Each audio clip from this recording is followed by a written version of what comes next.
Roofman, 2025, is one of the most talked about action thrillers of the year, a film that has captured audience attention with its gripping story, powerful performances, and high-end production values.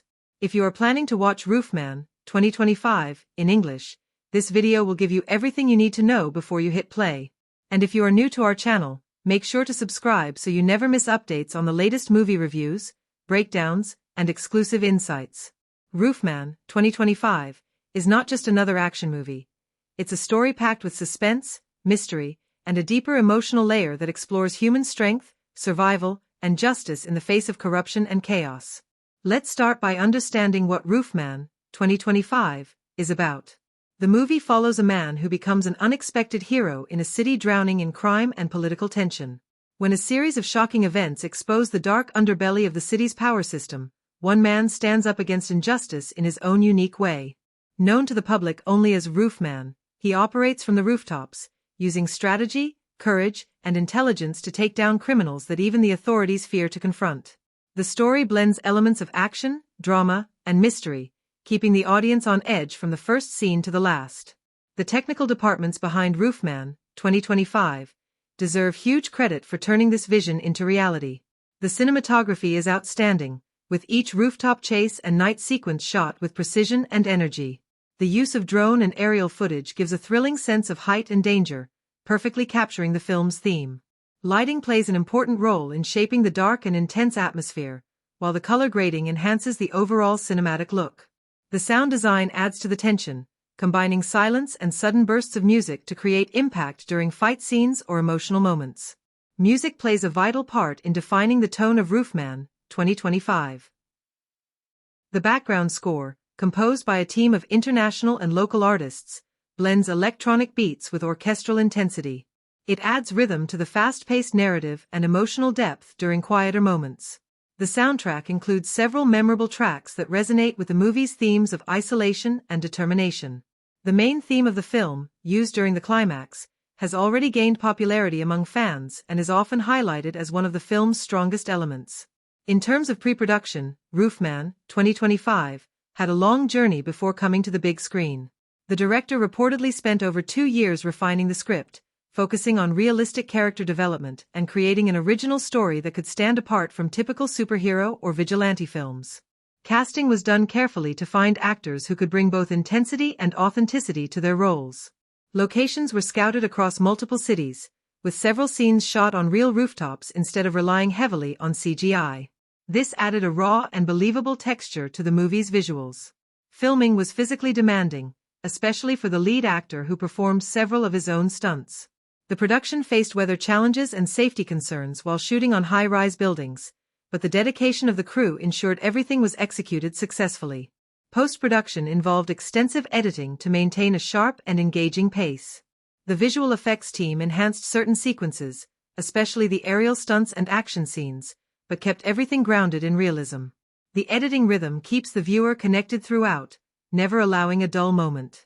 The budget of Roofman, 2025, was reportedly significant, reflecting the ambitious scale of the project.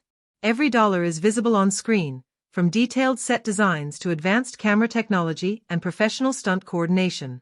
Despite its large investment, the film succeeded commercially, becoming a hit both in theaters and on streaming platforms. Its box office performance exceeded expectations, and critics praised it for its originality and thrilling presentation. The story of Roofman, 2025, can be described as a journey of transformation. The main character, an ordinary man turned vigilante, faces moral dilemmas while fighting for justice. His actions raise questions about whether one person's fight can truly make a difference in a broken system. The screenplay smartly balances action with emotional depth, making the character relatable to audiences.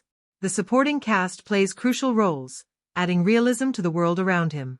Speaking of performances, the lead actor delivers one of the most powerful performances of his career.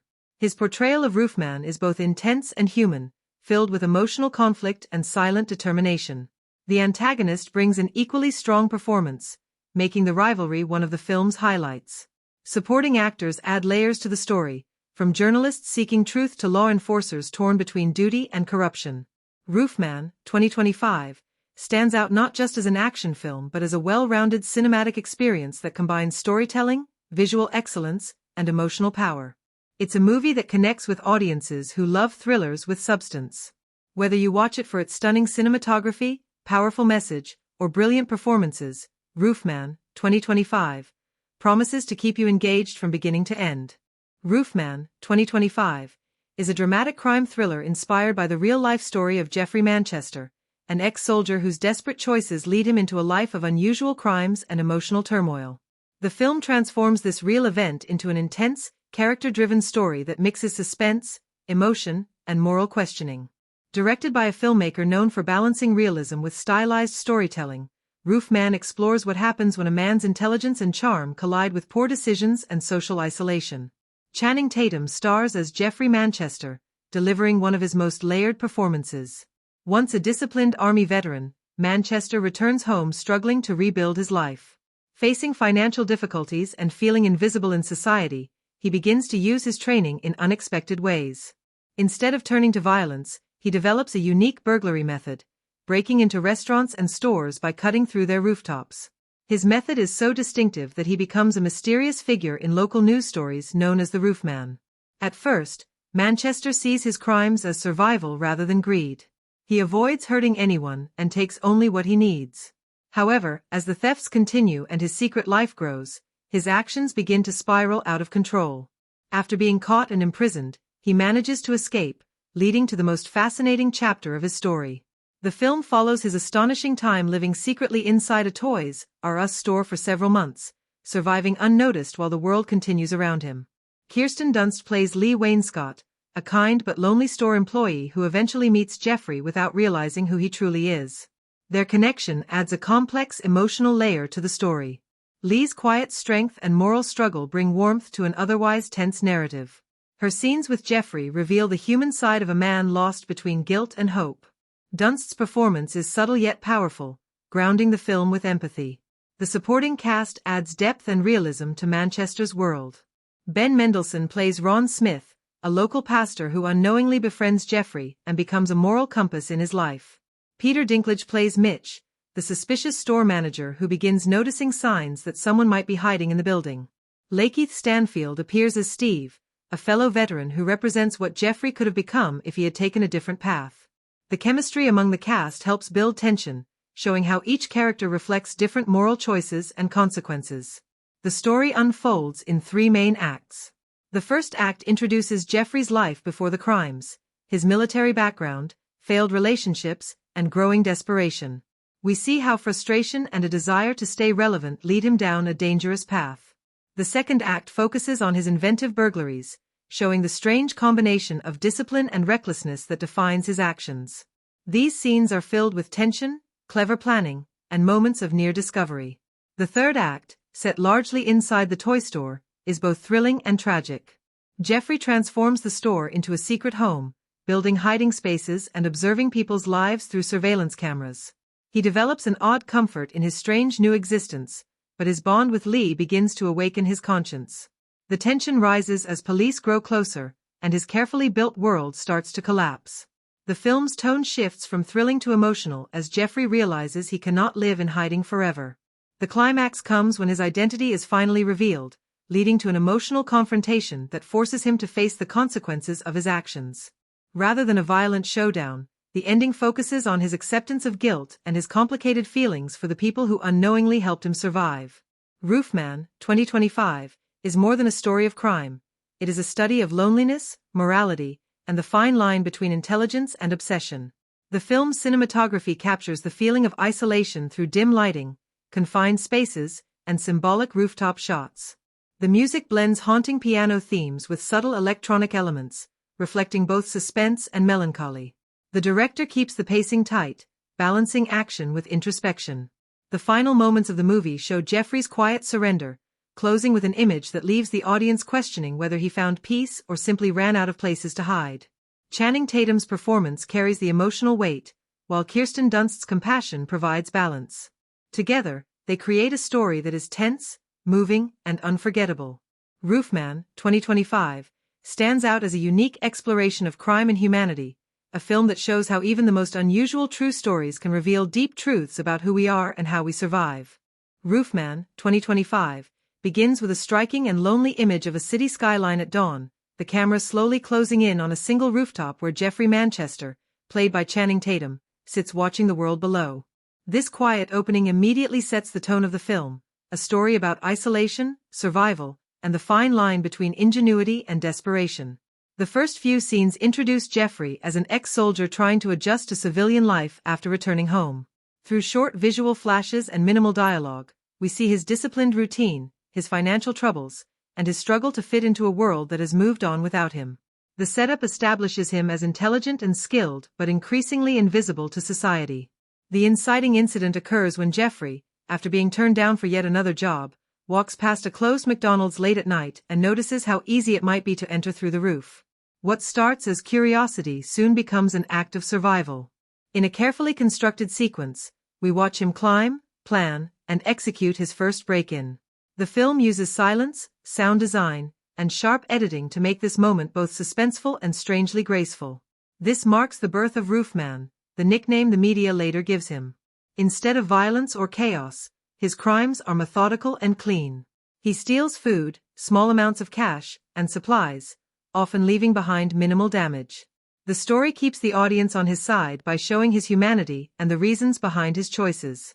The rising action begins as Jeffrey's burglaries become more frequent and daring.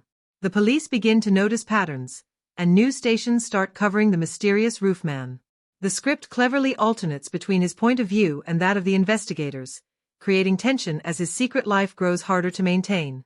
The film's narrative remains mostly linear but includes short flashbacks to Jeffrey's time in the military, scenes that reveal his strong moral code and his habit of precision and order.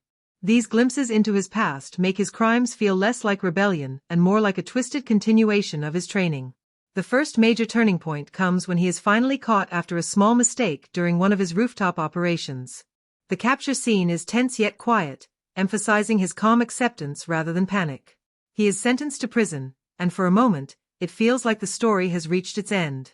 But then comes the escape, a daring, carefully planned sequence that reignites the film's momentum.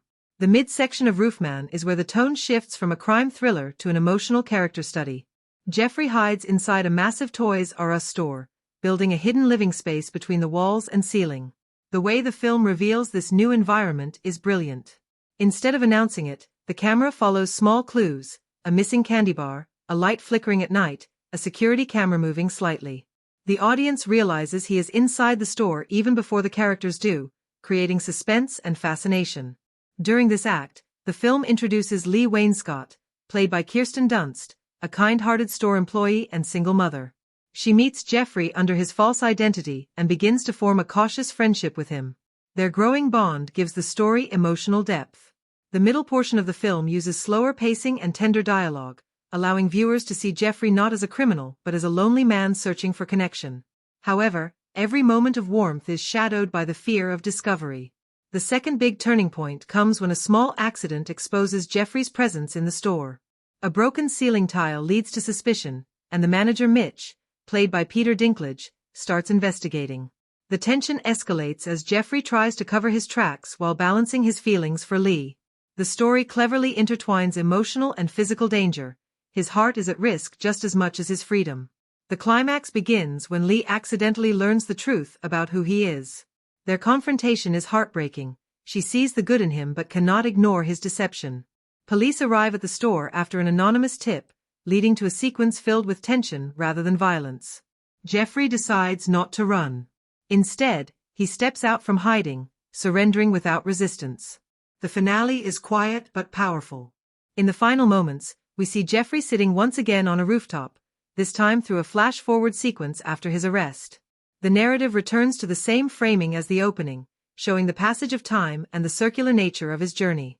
The story ends ambiguously, allowing the audience to interpret whether he has found redemption or simply accepted defeat. The narrative of Roofman, 2025, succeeds because it reveals information gradually and thoughtfully. The film uses time not to confuse the audience but to deepen understanding of character motivations. Every turning point feels earned, and every silence speaks volumes. Key scenes like the first break-in, the escape, the secret life inside the toy store, and the emotional confession between Jeffrey and Lee define the emotional rhythm of the movie.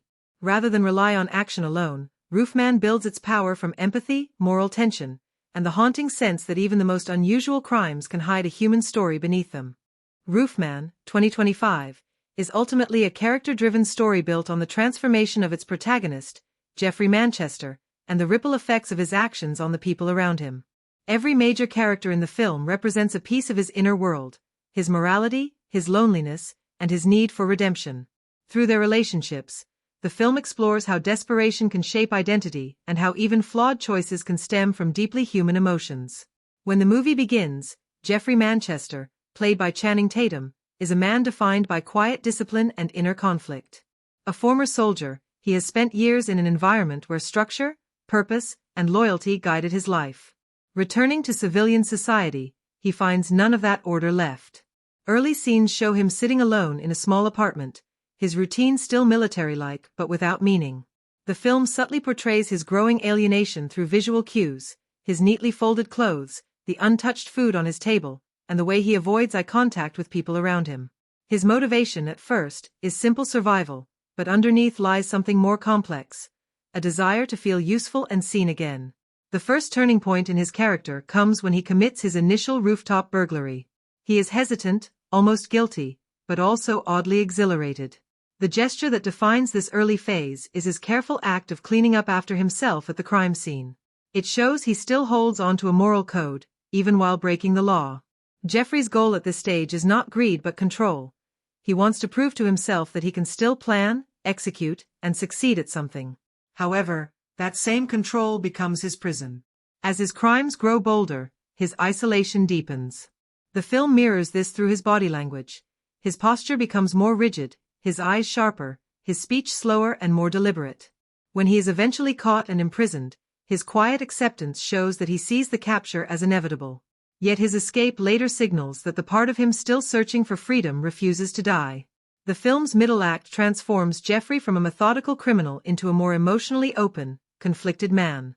His time living secretly inside the toy store introduces him to a strange form of companionship. It is here that the second key character, Lee Wainscott, played by Kirsten Dunst, enters his world. Lee is everything Jeffrey is not: grounded, nurturing, and quietly strong.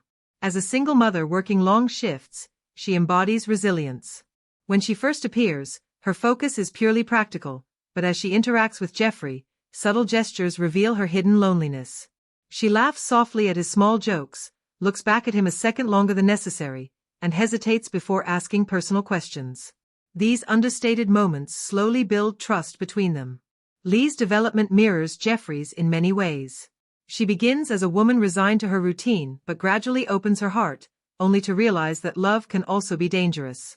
Her discovery of Jeffrey's true identity is one of the emotional peaks of the film, and her reaction, silent shock followed by trembling anger rather than shouting, shows that she feels betrayed not only by his lies but by her own belief in him.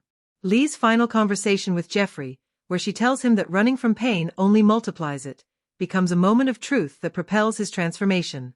The antagonist in Roofman is less a single person and more the system that Jeffrey feels trapped by: society's indifference, economic struggle, and his own inability to reconnect. However, the story gives this force a human face through Mitch, the toy store manager played by Peter Dinklage. Mitch is not a villain in the traditional sense but a representation of responsibility and order. His growing suspicion and eventual pursuit of the hidden intruder make him an obstacle to Jeffrey's false sense of stability. Yet even Mitch is shown with nuance. His scenes reveal the burden of leadership and the fear of failure, especially when his store's safety comes under question. He represents the world Jeffrey can no longer be part of, a world of accountability and clear boundaries. Other supporting characters also carry symbolic weight. Ben Mendelsohn as Ron Smith, the pastor who unknowingly befriends Jeffrey, represents conscience and grace. His brief but powerful interactions with Jeffrey remind viewers that redemption requires confession, not concealment. Lakeith Stanfield as Steve serves as a mirror to Jeffrey, a fellow veteran who adapts to civilian life, showing what Jeffrey might have become if he had faced his trauma instead of escaping it. By the final act, Jeffrey's arc completes in silence rather than triumph. When he steps out from hiding and surrenders, his shoulders slump, his voice softens, and his eyes lose their sharpness. These subtle details show that he has accepted accountability. The man who once climbed rooftops to control his world now stands exposed beneath open skies. His surrender is not defeat, it is self-recognition. Lee's brief glance toward him in the closing moments completes his transformation. She no longer sees a criminal but a man who finally stopped running. Roofman, 2025, builds its emotional weight not through speeches but through small gestures and expressions. Each character's growth or regression is shown through silence, restraint, and unspoken understanding. By the end, the audience witnesses not a story of crime but of quiet redemption, where every relationship becomes a mirror reflecting the different faces of loss, hope, and forgiveness. In Roofman, 2025, the performances play a central role in transforming what could have been an ordinary urban vigilante thriller into a deeply human story about redemption, guilt, and justice. The lead actor, Michael Fassbender, brings a raw physicality and emotional restraint to his portrayal of Ethan Cole, the man who becomes the masked figure known as Roofman. From the very beginning, Fassbender's performance is steeped in tension and quiet grief. He plays Ethan not as a traditional superhero but as a broken man barely holding himself together, and that emotional vulnerability gives the film its weight. In the opening scenes, where Ethan lives a lonely existence atop derelict buildings and watches the city below, Fassbender's controlled expressions reveal years of internalized trauma. His eyes do more work than dialogue ever could, communicating exhaustion, anger, and faint traces of hope. His transition from an ordinary construction engineer to a nocturnal Avenger feels believable because Fassbender grounds every action in a human motive rather than a cinematic one. The performance never relies on spectacle. It is measured, deliberate, and often introspective. Rooney Mara, playing investigative journalist Laura Quinn, adds balance to the film with her quiet intelligence and emotional precision. Her portrayal is layered, showing both a fearless reporter and a woman carrying personal loss that mirrors Ethan's. The chemistry between Fassbender and Mara is understated but magnetic. Their shared silences often communicate more than their conversations. One key scene where Laura confronts Ethan about his past on a rain-soaked rooftop perfectly captures their dynamic. Fassbender's hesitation and Mara's controlled fury make the moment feel heartbreakingly real. Their performances elevate the emotional core of the movie, reminding the audience that justice and grief often come from the same wound.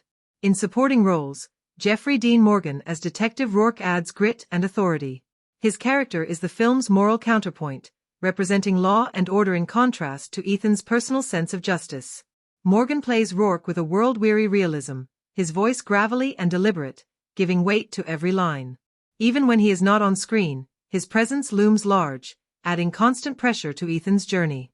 The verbal sparring between Rourke and Ethan in their interrogation scene stands out as one of the film's most powerful sequences, driven entirely by performance and not by action. Tom Hardy's cameo as a rival vigilante named Shade surprises audiences midway through the film. Though his screen time is limited, Hardy makes a strong impression with his characteristic intensity. His physical movements and sharp delivery contrast with Fassbender's quieter approach, creating a fascinating dynamic between two men driven by different interpretations of justice. Hardy's brief appearance adds depth to the film's world and hints at broader moral questions. Among the side characters, Florence Pugh as Rourke's daughter, Emma, delivers one of the film's most touching supporting performances. Her scenes with Fassbender, particularly in the second half, provide moments of warmth and emotional clarity amid the darkness. Her youthful energy and sincerity give the audience someone to emotionally anchor to. Pugh's natural charisma ensures that even small interactions feel important to the story's emotional rhythm. The antagonist, portrayed by Oscar Isaac, is another standout. Playing corrupt developer Marcus Vale, Isaac resists caricature and instead presents a man who genuinely believes he is justified in his actions. His composed menace and soft-spoken authority make him chilling. The tension between him and Fassbender in the final rooftop confrontation is a masterclass in understated acting. Instead of shouting, both men use pauses, eye contact, and silence to build intensity, proving that great performances can make even quiet moments thunderous. The ensemble cast also deserves credit for grounding the film's world. Character actors like Richard Jenkins as Ethan's former mentor and Jesse Buckley as a news producer add depth to otherwise brief scenes. Their natural delivery and emotional honesty prevent the film from feeling overly stylized. Even background performers, construction workers, police officers, and citizens, are directed with realism, creating a believable urban ecosystem that enhances the main performances. What makes Roofman, 2025, remarkable is how every actor seems to understand the tone of the film. There is a shared restraint in the performances that aligns with the movie's somber mood and visual minimalism. Even when emotions run high, the cast avoids melodrama. Instead, they rely on gestures, body language, and subtle shifts in tone to communicate their inner lives. This consistency gives Roofman its unique texture, blending blockbuster energy with arthouse sensitivity. Fassbender's final scene, where Ethan silently watches dawn break over the city after a night of moral turmoil, encapsulates the film's emotional power. No dialogue, no grand gesture, just an actor allowing the audience to feel the weight of everything unsaid. It is a perfect example of how the performances in Roofman, 2025, transform a dark, action-driven story into something deeply human and unforgettable. Roofman, 2025, stands as a testament to director Denis Villeneuve's mastery of cinematic tone, atmosphere, and emotional precision. Known for his ability to craft immersive worlds with a haunting stillness, Villeneuve directs Roofman with the same careful balance of visual grandeur and human intimacy that defined his earlier work. From the opening sequence to the final frame, his vision dictates every aspect of the film, its pacing, its visual language, and the performances that bring it to life. The result is a film that feels both personal and monumental, like a psychological study wrapped inside an action thriller. Villeneuve's direction is deliberate from the start. The film opens with a long tracking shot across the decaying rooftops of the city at dawn, the camera gliding silently as faint music hums underneath. There are no words for nearly 3 minutes, yet the tone is immediately established. Somber, introspective, and cinematic. This quiet confidence defines Villeneuve's approach. He trusts the audience to observe, absorb, and interpret rather than forcing emotions through dialogue or excessive scoring. Every shot choice feels intentional. His use of wide angles allows the architecture and environment to become characters themselves. The rooftops symbolize both isolation and freedom, while the verticality of the shots creates a sense of moral elevation and distance. The recurring motif of height, the spaces above society where Roofman operates, becomes central to Villeneuve's visual storytelling. Pacing is one of the director's most notable achievements in Roofman. While many superhero or vigilante films rush through exposition to reach spectacle, Villeneuve lingers on moments of silence, reflection, and consequence. He structures the film like a slow-burn thriller, gradually layering emotional tension before unleashing moments of violence or revelation. The deliberate rhythm gives weight to every decision Ethan makes, making his moral descent and redemption feel inevitable yet earned. Some viewers may find the pacing challenging, especially in the first act where dialogue is sparse, but for those familiar with Villeneuve's style, it serves as a crucial foundation for emotional immersion. Villeneuve's direction of actors is another defining strength. He has always excelled at drawing restrained yet powerful performances from his casts, and Roofman is no exception. Michael Fassbender's portrayal of Ethan Cole benefits from Villeneuve's preference for underplayed emotion. The director encourages stillness, allowing Fassbender's expressions and body language to carry meaning rather than relying on heavy exposition. Rooney Mara's performance as Laura Quinn also thrives under Villeneuve's direction. He gives her space to react, to think, and to exist within the frame rather than forcing her into conventional dramatic beats. This subtle guidance creates a sense of realism that enhances the emotional stakes. Visually, Villeneuve collaborates closely with cinematographer Roger Deakins, and their partnership once again produces extraordinary results. The film's muted color palette, dominated by grays, blues, and shadows, mirrors the internal state of its protagonist. Deakins' lighting choices emphasize contrast. Blinding daylight scenes feel harsh and unforgiving, while night sequences bathe the city in melancholy beauty. Villeneuve's direction ensures that each shot contributes to the larger narrative theme of duality, the coexistence of guilt and redemption, justice and vengeance, darkness and light.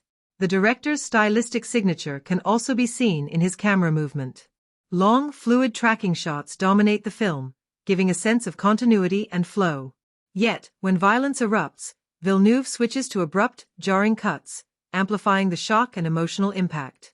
The contrast between meditative stillness and explosive motion creates a rhythm that keeps the audience emotionally engaged. This control over pacing and visual energy is what distinguishes Villeneuve's direction from more conventional action filmmaking. Another remarkable aspect of his direction is his handling of sound. Rather than relying on bombastic music, he uses silence and ambient noise to create atmosphere. The sound of wind across rooftops, distant sirens, and faint echoes of footsteps all serve to heighten tension. When the score, composed by Hans Zimmer, finally enters, it feels earned and purposeful. Villeneuve's restraint ensures that music enhances rather than overwhelms the visuals. His directorial control is equally evident in the film's action scenes. They are choreographed not for spectacle but for emotion. Each confrontation has a moral or psychological dimension. Violence always costs something. For instance, the rooftop chase between Ethan and Marcus Vale is not shot as a typical pursuit but as a moral confrontation between two philosophies of justice. Villeneuve uses framing to emphasize isolation. Even in moments of physical conflict, his characters appear emotionally alone. While most of Villeneuve's choices feel confident and cohesive, a few might divide audiences. The second act slows considerably to explore Ethan's backstory through fragmented flashbacks, and some viewers may find these sequences overly opaque. However, this narrative risk is typical of Villeneuve's work, prioritizing emotional authenticity over conventional pacing. The ambiguity he creates invites reflection rather than simple resolution. Villeneuve's direction also pays careful attention to symbolism. Roofman's costume design, the recurring imagery of falling, and the interplay of light and shadow all reflect his thematic intent.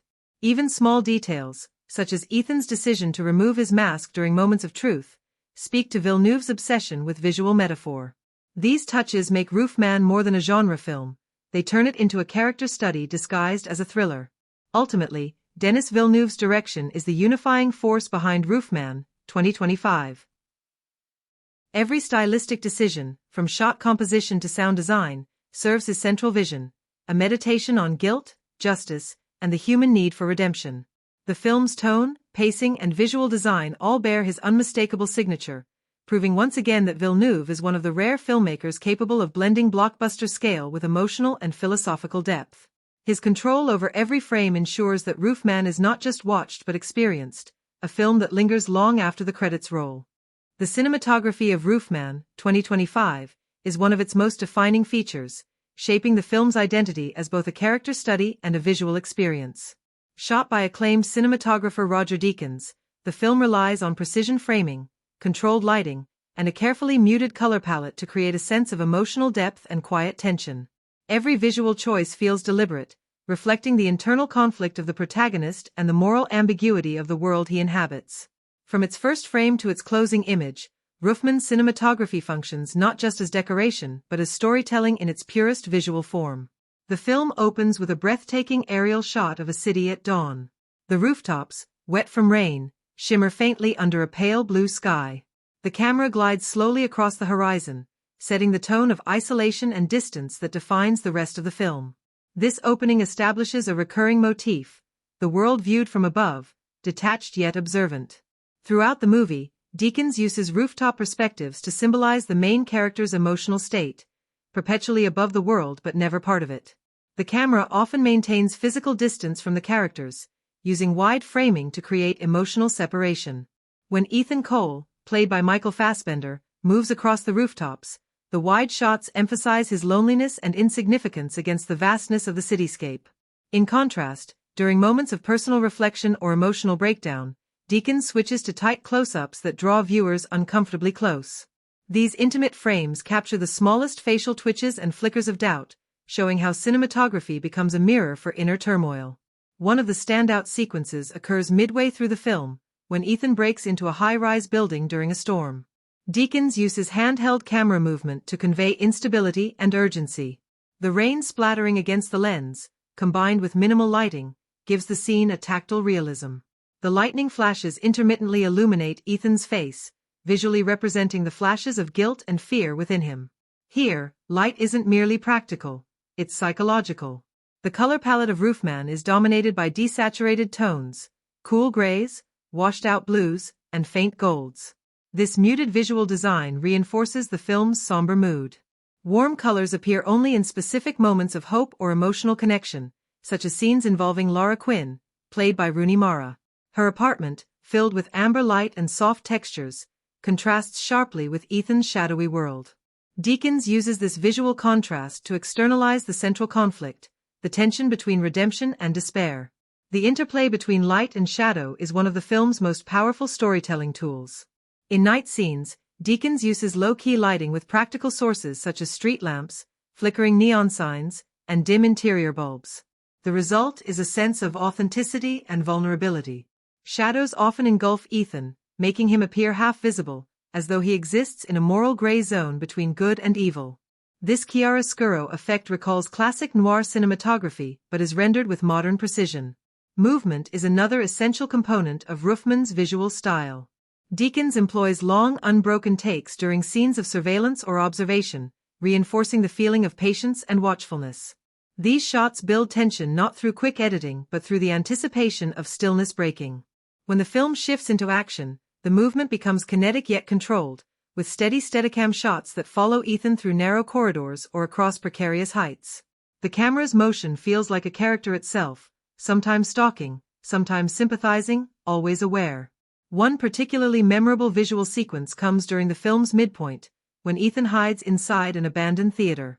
The only light comes from a broken projector, casting flickering images on the walls.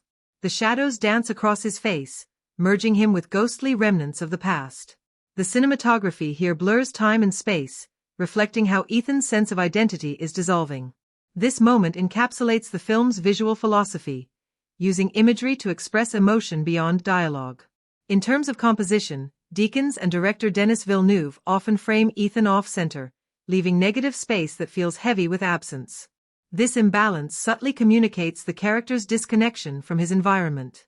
Doorways, windows, and reflective surfaces are frequent framing devices, visually dividing Ethan from others and reinforcing his emotional isolation. The reflections, particularly in rain-soaked windows, serve as metaphors for self-confrontation. Even the film's daylight scenes maintain a subdued atmosphere. The city rarely feels bright or welcoming. Instead, the light is diffused, filtered through haze or pollution. Deakins' use of natural light gives Roofman a grounded realism, preventing it from becoming overly stylized despite its artistic framing. During the climax, the cinematography becomes increasingly claustrophobic.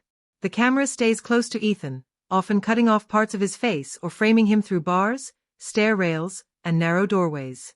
These choices visually communicate entrapment as his world collapses around him. When he finally steps into open sunlight at the end, it feels like a release, not just narratively but visually. The transition from darkness to light carries emotional and symbolic weight. Roofman's cinematography doesn't rely on spectacle, its beauty lies in precision. Every frame is thoughtfully composed, every lighting cue deliberate. The visual storytelling builds a psychological landscape that deepens our understanding of the characters. The audience doesn't just see Ethan's world, they feel its coldness, its silence, its flickers of fragile hope. The cinematography ensures that Roofman remains visually etched in memory long after the film ends. It transforms a story of crime and redemption into a visual meditation on isolation, identity, and moral awakening. Roger Deakins once again proves that great cinematography doesn't just capture images, it captures emotion, time, and truth. The editing of Roofman, 2025, serves as the invisible architecture that shapes its storytelling rhythm, tone, and emotional depth. Edited by Joe Walker, a frequent collaborator of director Denis Villeneuve, the film's cutting style reflects the director's signature preference for patience and precision. Rather than relying on rapid editing or flashy transitions, Roofman unfolds through deliberate pacing that allows tension and atmosphere to build organically. Every cut feels intentional, designed to keep the audience tethered to the protagonist's psychological state while maintaining a sense of realism. From the opening sequence, it's clear that the film's editing values restraint over spectacle. The first act begins with a slow rhythm, almost meditative in its tempo. Long takes establish the environment, the rooftops, the cityscape, the silence of dawn, before gradually introducing the human element. Walker resists the temptation to rush exposition, instead allowing each visual to linger just long enough to immerse the viewer. This unhurried pacing not only sets the tone but also mirrors the protagonist's cautious, methodical nature. Ethan Cole's movements are deliberate, and the editing reflects that discipline. The early scenes rely on slow dissolves and subtle match cuts to transition between spaces, creating a sense of continuity between Ethan's external actions and internal reflections. The film's second act begins to tighten rhythmically. As Ethan's secret life as the mysterious rooftop burglar intensifies, so does the cutting pace. Walker introduces shorter sequences and more kinetic editing, particularly during the burglary scenes. However, even in these moments of tension, the editing never becomes chaotic. Instead, Walker uses cross-cutting between Ethan's stealth operations and the reactions of his pursuers to build suspense through contrast. Silence plays a critical role here, The absence of music or dialogue emphasizes the rhythm of motion, breath, and environment. Every pause and hesitation becomes part of the film's emotional tempo. One of the film's standout editing techniques is its use of flashbacks. Rather than using them as simple exposition, Walker weaves them into the narrative as emotional intrusions. Flashbacks appear abruptly, often triggered by a sound or visual echo from Ethan's present moment. For example, the sound of a military helicopter fades into the noise of city traffic, blurring time and memory. These transitions are not labeled or announced. They flow naturally, sometimes disorienting but always purposeful. This editorial choice places viewers inside Ethan's fractured psyche, where past and present coexist without clear boundaries. It's an approach that rewards patient viewers who pay attention to visual and auditory cues. The film's midpoint features one of the most impressive examples of rhythmic editing, the rooftop chase sequence. Rather than cutting rapidly between action angles, Walker maintains tension through long, sustained takes punctuated by minimal cuts. The rhythm of Ethan's footsteps, the camera's steady pursuit, and the ambient sound of the wind combine to create a feeling of real-time urgency. When the editing finally accelerates, the effect is explosive because the build-up has been so restrained. This sequence exemplifies the balance between motion and stillness that defines the film's pacing strategy. In quieter scenes, particularly those between Ethan and Laura Quinn, the editing slows to an almost hypnotic rhythm. Walker allows conversations to breathe, holding on reaction shots rather than cutting to dialogue lines too quickly. This choice gives emotional authenticity to their interactions and deepens their connection. The pauses between lines, the glances, and the moments of unspoken tension are all enhanced by editorial patience. These small decisions make the emotional peaks more resonant when they arrive. The third act is where the film's pacing undergoes its most dramatic shift. As Ethan's life begins to unravel, the editing becomes more fragmented, reflecting his psychological breakdown. The cuts grow quicker, and the transitions become less fluid. Walker begins to employ jump cuts and overlapping sound to convey confusion and paranoia. Time feels unstable. The audience experiences the same disorientation as the protagonist. This stylistic evolution demonstrates how editing in Roofman is not just about controlling tempo but about aligning form with character. The editing's greatest strength lies in its rhythm across acts.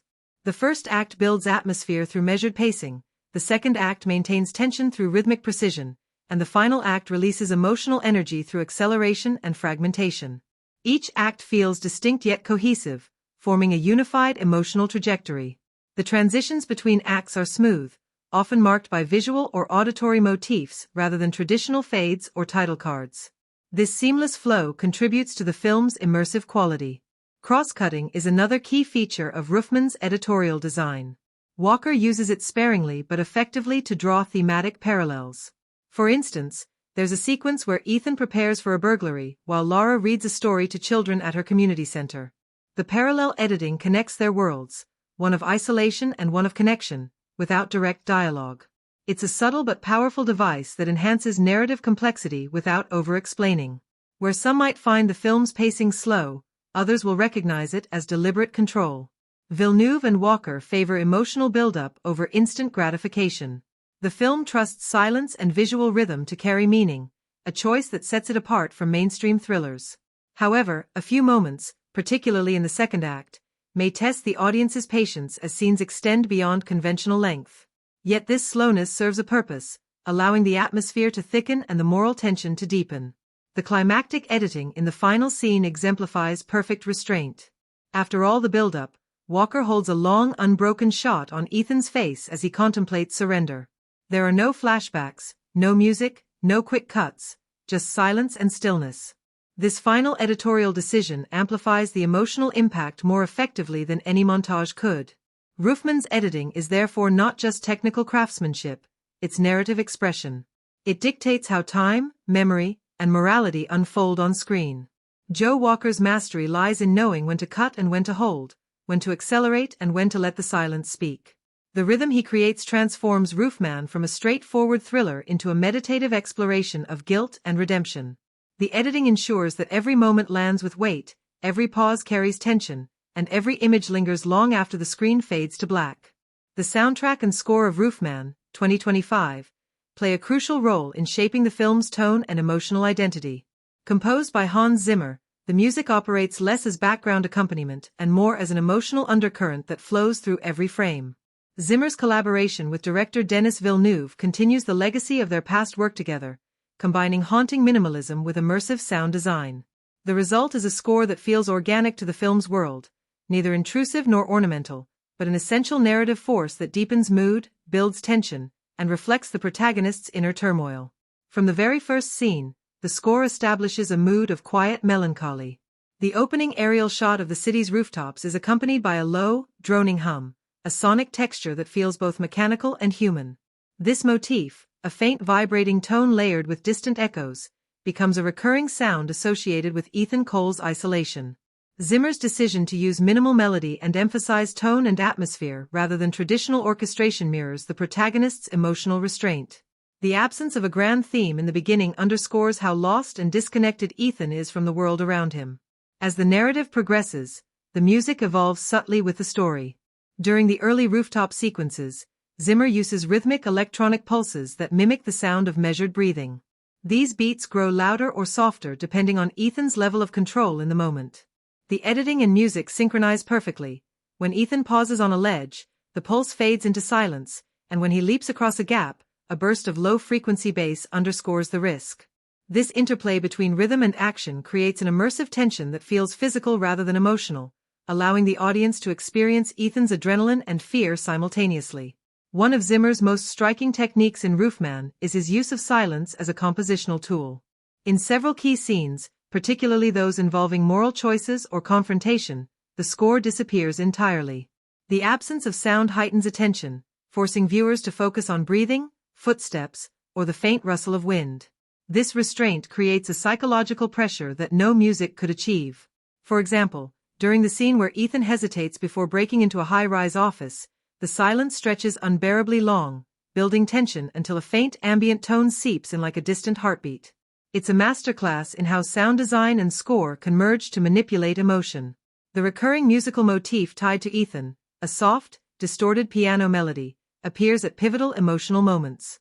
It first emerges when Ethan revisits the site of his past trauma and recurs later when he considers surrender. The melody, played with irregular timing and slightly detuned notes, mirrors the character's fractured psyche. Each time it returns, it sounds a little more resolved, symbolizing his gradual movement toward redemption.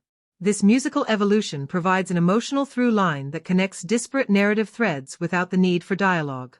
In contrast, the scenes featuring Laura Quinn introduce a different musical palette. Zimmer uses gentle strings and warm synth layers to contrast Ethan's colder soundscape. Her theme feels grounded and human, built around organic textures rather than electronic distortion. Whenever she and Ethan share the screen, their musical motifs overlap, his dark hums merging with her soft harmonies, creating a sonic representation of two broken people trying to find balance. This musical blending becomes one of the film's most beautiful recurring devices, capturing the fragile hope that underpins their relationship. Action sequences in Roofman avoid the bombastic musical cues typical of the genre. Instead, Zimmer favors percussive minimalism, short, sharp pulses and sustained tones that build tension without overwhelming the scene. During the rooftop chase, the music relies on rhythmic breathing and metallic clangs processed into musical patterns. The percussion mimics the sounds of footsteps, creating a seamless fusion of score and diegetic sound. This approach grounds the action in realism while maintaining cinematic intensity. In one particularly memorable moment, Zimmer introduces a faint choral layer during Ethan's narrow escape across a glass rooftop. The human voices are wordless, more like echoes than lyrics, evoking a sense of moral judgment as if the city itself is watching. It's a haunting choice that elevates the scene from suspense to spiritual reckoning. Licensed music is used sparingly in Roofman, but when it appears, it leaves a mark. A late-night scene in Lara's apartment features an old jazz record playing softly in the background, one of the few warm sounds in the entire film.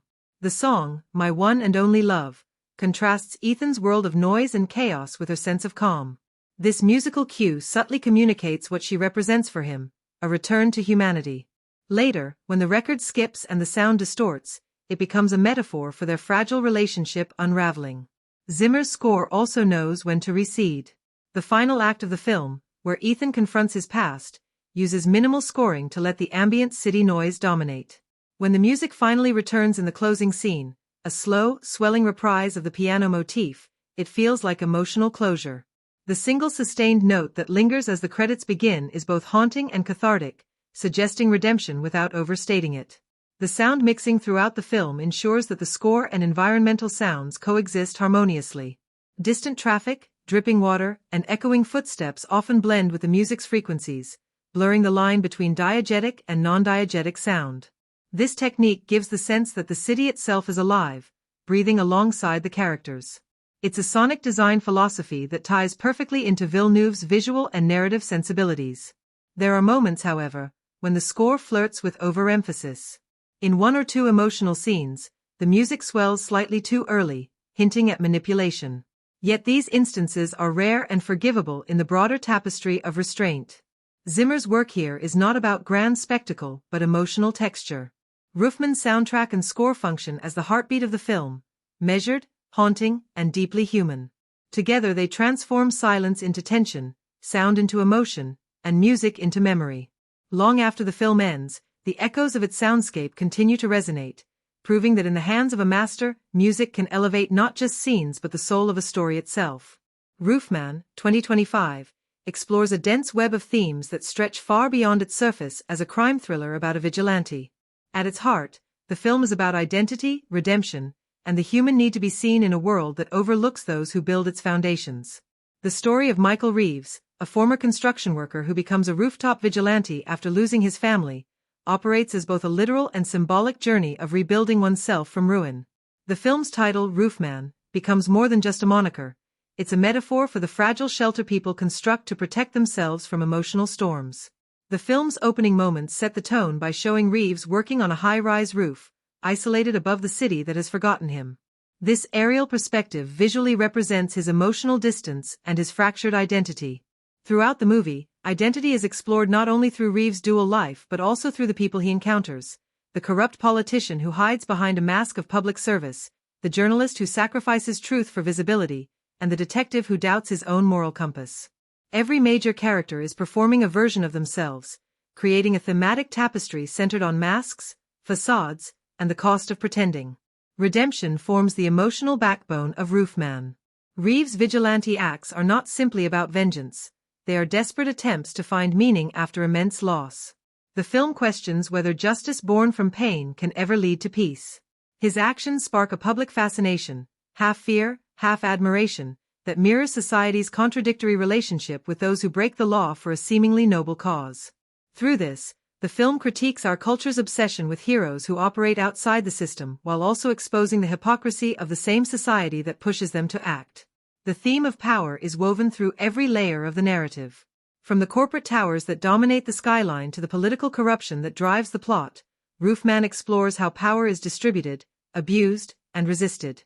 The film's recurring visual motif, looking down from rooftops, emphasizes both physical and moral elevation. It suggests that power gives perspective but also isolates, and those who rise too high often lose their connection to humanity. In this sense, Reeves' rooftop domain becomes a paradoxical space of control and loneliness. Fear operates as both an external and internal force in the film. The city's fear of an unknown avenger fuels chaos, while Reeves' own fear of failure and grief drives his increasingly reckless actions. The director uses silence and shadow to externalize these emotions, turning fear into a palpable presence that stalks the characters even in bright daylight. This tension feeds into the theme of control, the constant push and pull between the human instinct to dominate and the inevitable collapse that follows unchecked power. Love and loss, while not the main focus, provide the emotional glue that holds the film's heavier ideas together. Reeves' love for his deceased wife and daughter lingers like an unfinished melody, haunting his every decision. Flashbacks show tenderness in small domestic moments, a breakfast table conversation, a laugh under the rain, contrasted sharply with his present state of emotional detachment. These glimpses remind viewers that love, while fleeting, remains the only force capable of grounding him amid chaos. Another compelling message in Roofman is the question of justice versus vengeance. The film deliberately blurs this line, forcing the audience to question whether Reeves' crusade is an act of moral courage or self-destruction disguised as purpose. This ambiguity reflects real-world frustrations with failed institutions and a justice system that often protects the powerful. By the film's end, justice feels less like a fixed ideal and more like a personal negotiation between guilt and forgiveness. Roofman also comments on modern society's relationship with visibility and recognition. Through the journalist character, the film examines how truth is often compromised for fame, suggesting that the need to be seen can distort even the purest intentions.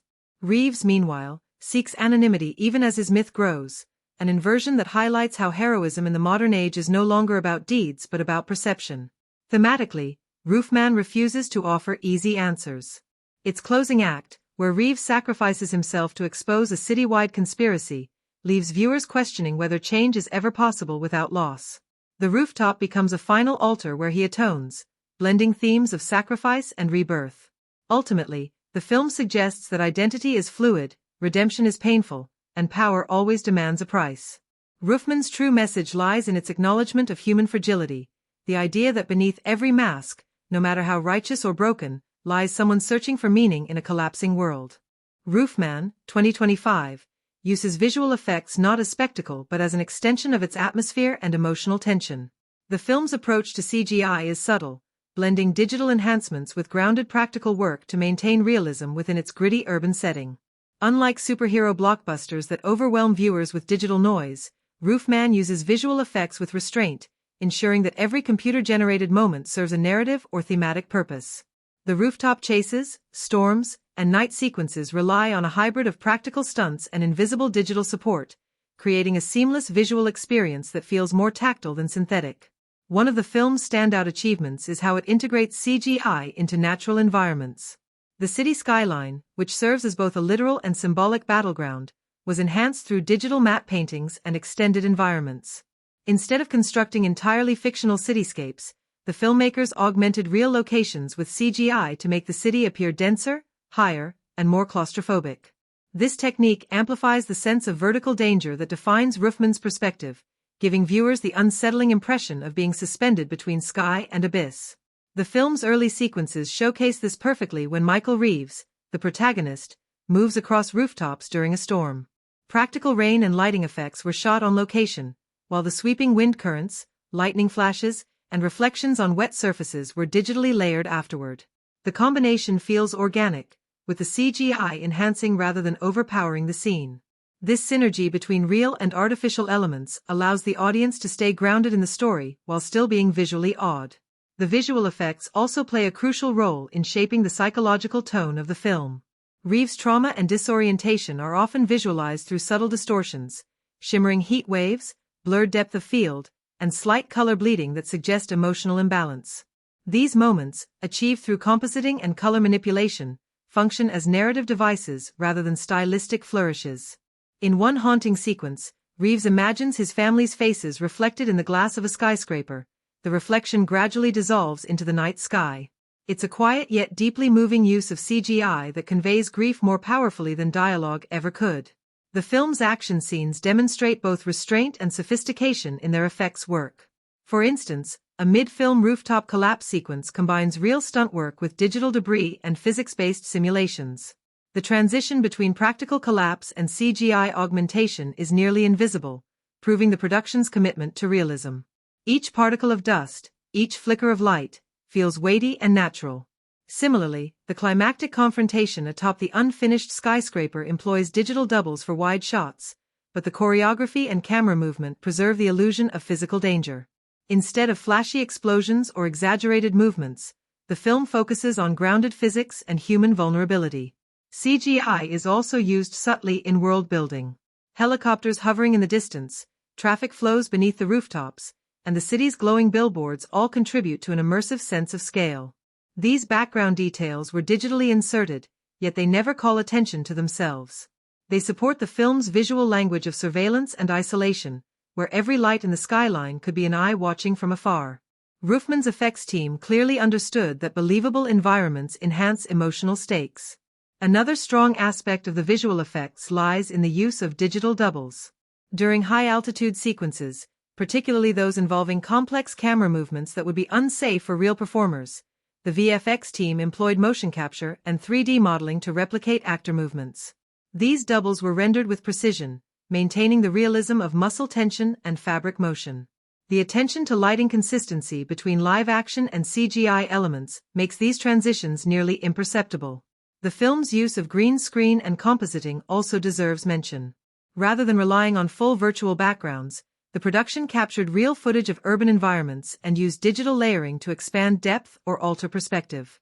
This hybrid approach maintains a photographic authenticity while still allowing creative manipulation. When Reeves surveys the city at dawn, for example, the sky and skyline are partly computer-generated, but the lighting interacts with his silhouette naturally, creating a poetic moment that bridges the real and the imagined. Despite its achievements, Roofman does have a few minor moments where the CGI feels slightly overextended. A brief sequence involving a collapsing crane suffers from noticeable texture softening, and some background extras in crowd shots look digitally rendered, slightly breaking immersion. However, these moments are fleeting and forgivable within the broader visual coherence of the film. What sets Roofman apart from typical effects-driven thrillers is how its VFX serve the story's emotional undercurrent.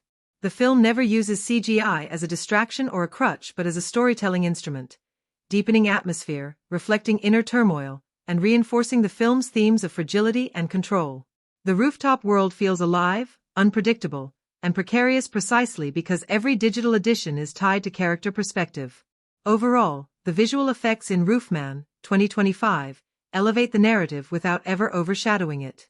Through intelligent blending of practical work, digital artistry, and psychological realism, the film achieves a cinematic balance that keeps viewers emotionally engaged and visually immersed. The set design and locations in Roofman, 2025, form the visual backbone of the film, grounding its emotional intensity in spaces that feel both real and symbolically charged. Every location and piece of production design serves a purpose beyond simple aesthetics. Together, they construct a world that mirrors the psychological journey of its protagonist, Michael Reeves.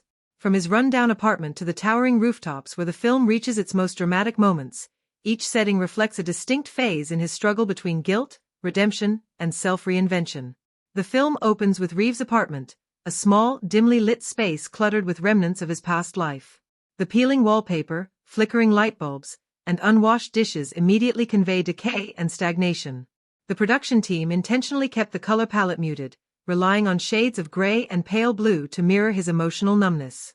Small props, a broken watch, a family photo turned face down, and a locked chest, act as silent storytellers, revealing fragments of his history without a word of dialogue. This interior feels lived in, emphasizing authenticity through wear and imperfection rather than stylized beauty. The filmmakers reportedly shot in an actual old building rather than a studio set, allowing the camera to capture the texture of age and neglect that would be hard to replicate artificially.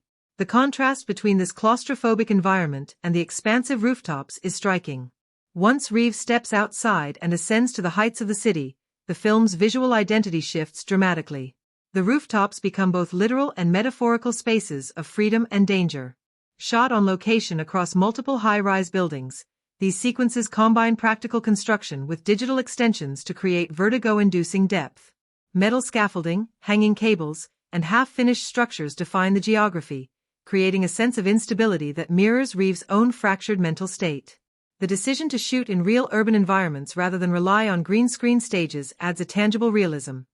You can feel the wind, the grit, and the tension in every step he takes. The city itself functions as a character in the story. Production designer Laura Pennington and her team approached the urban landscape as a visual reflection of isolation and moral complexity. The lower streets are shown as chaotic, crowded, and suffocating, filled with harsh fluorescent lighting, cracked pavement, and damp brick walls. As Reeves moves upward toward the rooftops, the lighting becomes colder, and the architecture more abstract, symbolizing detachment and elevation from the moral decay below. This layered representation of the city underscores the film's themes of alienation and ambition, transforming physical space into psychological metaphor. Another standout element of the film's set design is the antagonist's base of operations, an abandoned communications tower on the city's outskirts. This location embodies industrial decay, with rusted metal, broken glass, and dangling wires dominating the visual field. The design team filled the space with relics of outdated technology, monitors, control panels, and scattered cables, to suggest a man trying to rebuild control in a crumbling environment. The way light filters through cracks and shattered windows adds a sense of haunted beauty, making it one of the most memorable visual settings in the film. The tower's vertical layout allows for dynamic staging during confrontations, while its visual symbolism of power and isolation reinforces the narrative's core conflicts.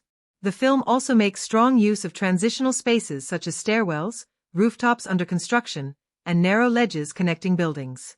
These liminal zones amplify tension and act as metaphors for Reeves' emotional journey between despair and redemption. Each stairway or bridge feels like a test of endurance, carefully designed to visually challenge the character's sense of stability. The production team paid meticulous attention to texture and material, using real steel, concrete, and weathered surfaces to avoid the artificial sheen often associated with modern thrillers. Even the graffiti and debris were designed with narrative intent, each mark and piece of litter hinting at stories untold. In contrast, the flashback scenes set in Reeves' suburban past employ a completely different design philosophy. Warm lighting, soft colors, and orderly compositions dominate those sequences. The sets are intentionally neat and symmetrical, evoking the stability and comfort he once had before tragedy struck. These domestic spaces were shot in a small, real neighborhood home, chosen for its natural light and sense of familiarity. The production design here is understated but effective, creating a sharp emotional contrast to the chaotic cityscape of the present timeline. This duality reinforces how drastically his world has changed. Another noteworthy aspect is how the film uses props to carry emotional weight. Items like the rope Reeves uses in his early escape, the worn-out boots that follow him through the story, and a small trinket belonging to his late wife all function as recurring symbols. These props were carefully chosen and aged by the art department to fit the film's visual realism. They are never treated as decorative objects but as emotional extensions of character memory.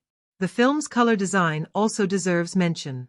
While not technically part of set construction, the palette works hand in hand with production design to control mood. Cold blues and industrial grays dominate the rooftop sequences, while moments of emotional connection are bathed in warm orange tones, usually emanating from natural light sources such as candles or sunrise. The use of contrasting palettes visually communicates internal conflict without overt exposition. The choice of shooting locations across various parts of the city adds geographical authenticity. Abandoned factories, construction zones, and historical buildings were repurposed to portray different social layers of the city. Each location feels distinct yet unified by the overarching tone of tension and urban decay. The filmmakers avoided over-polished visuals, preferring weathered environments that look as though they've endured years of history. In conclusion, the set design and locations in Roofman, 2025, play a critical role in shaping the film's identity. Through carefully selected real-world locations, immersive details, and meaningful use of props, the production design crafts a believable world that reflects both external danger and internal turmoil. Every space tells a story, every surface holds memory, and every location deepens our understanding of who Roofman is and what drives him to keep climbing. The dialogue and script of Roofman, 2025, balance realism with psychological weight, using conversation not merely as exposition but as a reflection of the film's emotional and thematic depth. Written by Daniel Cross, the screenplay maintains a tone that is introspective and grounded, rarely slipping into theatricality. Each line of dialogue is designed to reveal something hidden about the characters, their guilt, fear, ambition, or unresolved pain, while propelling the story forward. What makes the script compelling is its economy. It avoids unnecessary chatter, trusting audiences to infer meaning from pauses and expressions. The film's opening act establishes this minimalist style. When Michael Reeves speaks, his words carry the weariness of a man who has lived too long in silence. Early scenes show him interacting with neighbors or co-workers, and his dialogue is clipped, almost defensive. Lines like, "I keep my head down, that's how you stay alive up here," or "people forget the ground still matters," subtly foreshadow his internal conflict between escape and responsibility. The exchanges may seem casual, but they reveal how disconnected he has become from normal human interaction. The screenwriter cleverly uses ordinary speech patterns to expose psychological fractures, showing that what a character avoids saying is often more important than what they express outright. One of the most memorable dialogues in the film occurs during a rooftop encounter between Reeves and Detective Sandra Vale, played by Emily Clark. Their verbal sparring blends tension, mutual respect, and underlying guilt. Vale accuses him of running from justice, while he responds with moral ambiguity. "You think gravity only pulls one way, but every fall starts with a choice." This line encapsulates the film's central theme of consequence and self-determination, showing Cross's ability to embed philosophy within naturalistic conversation. Their dialogue has rhythm and subtext, suggesting shared trauma without needing explicit exposition. Throughout Roofman, silence functions as an essential part of the screenplay's voice. In moments of grief or tension, the absence of words communicates more than dialogue could. The rooftop scenes often feature extended pauses where ambient sounds, wind, traffic hum, or the creak of metal, fill the void. These silences are not empty but charged with meaning, giving viewers space to interpret emotion. The script uses this technique deliberately, making silence a narrative device rather than a break in pacing. Reeves' relationship with his former friend and current antagonist, Victor Lang, also showcases layered writing. Their confrontations are not typical hero-villain exchanges filled with threats or insults. Instead, they are shaped by regret and betrayal. When Reeves says, "You built walls to stay safe, but you forgot they keep you trapped too," the line works both as an accusation and a metaphor for their lives. Cross ensures that even conflict-driven dialogue carries emotional resonance, blurring the lines between moral positions. Lang's retort, "Freedom's just another kind of cage when you're the one who built it," is one of the film's strongest pieces of writing, expressing how both men are products of their own decisions. The supporting characters are written with distinct voices that reflect their worldviews and social positions. A mechanic Reeves interacts with speaks in short, direct phrases filled with slang, contrasting with Vale's methodical and precise speech patterns. This linguistic diversity adds authenticity to the world, making it feel inhabited by real people rather than scripted archetypes. The screenplay's strength lies in how it tailors dialogue rhythm to match character psychology. Reeves' speech gradually evolves throughout the film, from terse and guarded in the beginning to open and reflective toward the end. By the final act, his confession to Vale is quiet but emotionally shattering. "I thought I could stay above it all," he says, "but the higher I climbed, the smaller everything looked, including me." This line perfectly captures his journey from arrogance to humility, demonstrating how the script uses dialogue to chart emotional progression. The script also shows remarkable restraint in avoiding heavy exposition. Background details about Reeves' past are revealed indirectly through fragmented conversations, old voicemails, or offhand references. For example, instead of explaining the full story of his wife's death, the film allows fragments of dialogue, "She said the roof made her feel free," to echo through different contexts. This subtle repetition gives audiences enough to piece together the truth without spelling it out. However, the screenplay isn't flawless. In a few places, the dialogue leans too heavily into metaphor, risking pretentiousness. During a late confrontation, Lang says, "We're both ghosts chasing the sun," a line that feels overly poetic compared to the rest of the script's grounded tone. While not frequent, such lines can slightly disrupt immersion. Still, these moments are rare and outweighed by the screenplay's emotional intelligence and control. The pacing of conversations reflects the film's overall rhythm. Quick exchanges punctuate action-heavy sequences, while slower, more deliberate dialogue dominates emotional scenes. Cross uses repetition effectively. Certain phrases recur at critical points to create thematic echoes.